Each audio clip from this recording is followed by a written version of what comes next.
Many mythologies are built on a binary of good versus evil, a victory of light over darkness. The Slavic myths, however, begin with a celestial god of the sky and a chthonic spirit of the depths sitting together on a boat in a primordial ocean. These stories suggest that existence itself requires the friction of two opposing, often hostile, participants. We see this in the Earth Diver myth. To create the land, the sky god lacks the reach to touch the ocean floor, so he commands the dark spirit to dive down into the abyss and retrieve a handful of sand. The material of the world, in this view, originates in the dark depths. According to the Russian and Polish variants of the story, the dark spirit tried to hide some sand in its mouth to create its own land. As the sky god scattered the sand across the water to form flat, fertile plains, the stolen grains expanded. The spirit choked, spitting out the jagged mountains and carving the treacherous swamps that break up the horizon.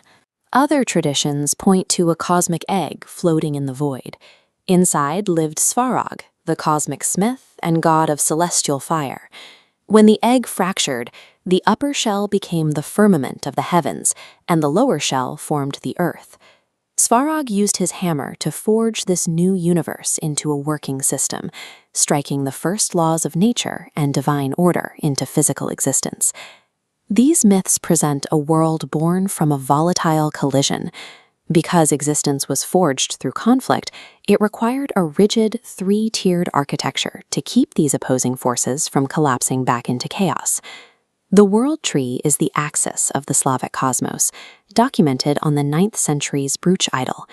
It maps three vertical layers: Prav, the celestial branches of the high gods; Yav, the earthly trunk of the present; and Nav, the underworld roots of the ancestors. Descriptions of Nav contrast with the typical image of a dark subterranean prison. Many Slavic traditions describe it as a lush, eternal green pasture. To reach this paradise, the dead must cross this river of liquid fire, a transition guarded by the dragon Zmei, whose role is to keep malicious spirits and demons out.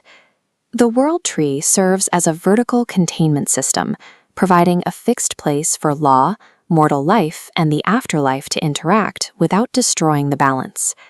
Stationed at the absolute top and bottom of this vertical axis are the two titans of the Slavic pantheon, Perun and Veles.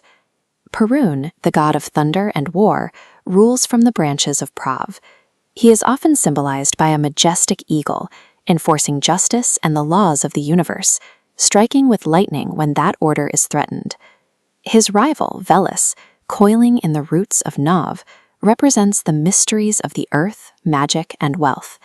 He frequently appears in the form of a serpent or dragon, embodying the chaotic potential of the deep world.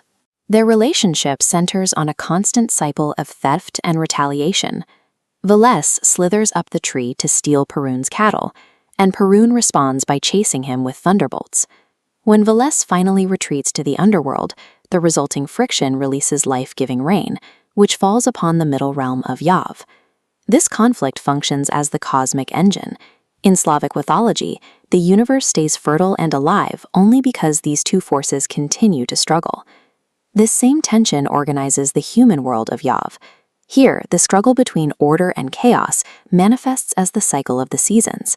This is illustrated through the myth of Yarilo, the god of spring and fertility, and Marana, the goddess of winter and death. Every year, Yarilo returns from the pastures of the underworld to marry Marana. Their union melts the snow, brings the spring, and ensures the summer harvest for Slavic tribes. However, the peace is temporary. Yarilo's eventual betrayal leads Marana to kill him, a ritualistic murder that fractures the seasonal harmony, sending Yarilo back to the roots. Marana's grief transforms her into a bitter, cold entity. Her presence brings the deadly winter frost, covering the land in the silence of her mourning. To the ancient Slavs, the changing seasons were the visible, tragic fallout of this divine cycle. Winter was not an end, but the inevitable phase of a system designed to repeat. The Slavic universe operates on the principle that life, death, order, and chaos must remain in a steady, dynamic balance. While many other mythologies move toward a final, apocalyptic conclusion, the Slavic worldview is cyclical. There is no final victory, only the engine that continues to turn.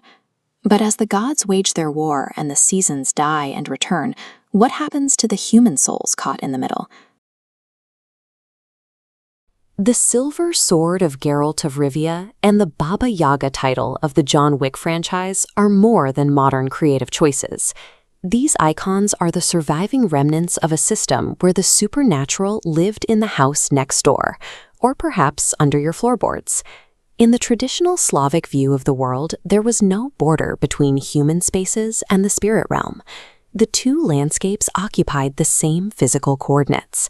Surviving this environment required a daily negotiation with invisible forces across every threshold of the landscape.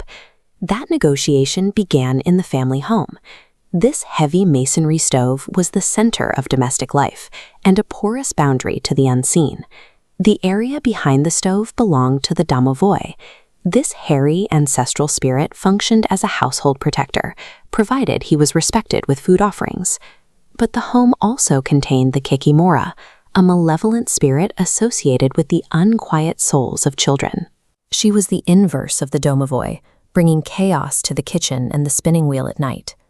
For the ancient Slavs, safety was not a default state of being behind closed doors. It was a condition that had to be bartered for with the entities living in the shadows of the room. Crossing the home's threshold led into the agricultural fields, where the sun itself was a threat. Lady Midday, or Poludnitsa, patrolled the summer heat, striking down anyone who failed to stop working during the hottest hours. The forest was the domain of the Leshy, a shapeshifter who could tower over the trees or rapidly shrink down to the size of a single blade of grass, leading travelers into the deep brush. At the water's edge, the dead were active. The enchanting Rusalka and the bloated frog-like Vodianoi represented the hazards of the rivers and lakes, waiting to pull the living into the deep. The original Slavic vampire and the werewolf-like Vukadlok were not sophisticated monsters. They were feral, rotting creatures born from nature's decay. The natural world functioned as a populated threat matrix. Each landscape required its own set of precautions to navigate safely. In the deepest parts of the woods, travelers encountered the most significant gatekeeper of the mythos, Baba Yaga, whose hut stood on massive bird legs. Baba Yaga occupies a gray space between antagonist and mentor. She might consume a traveler, or she might provide the key to a quest, depending on the traveler's wit and character. The threats here were larger than human scale. Dragons, like the protective Zmai, fought constant battles against the multi-headed Ajdaya, a force of pure environmental chaos. To counter these leviathans, folklore developed the Bogatirs, epic heroes who stood as the physical line of defense between humanity and the deep wilderness. This wilderness marked the edge of human understanding, guarded by entities that demanded careful navigation rather than simple conquest. One figure in the deep woods represented a different kind of challenge, Koschei the Deathless, an antagonist whose power was protected by a biological puzzle. Koschei's life force was physically removed from his body. It was hidden deep within a nested sequence of living things to prevent anyone from ending his reign. Koschei's death is stored in an iron chest. Inside is a hare, then a duck, an egg, and finally a needle. Destroying this needle is the only way to kill him. Direct physical attacks are useless.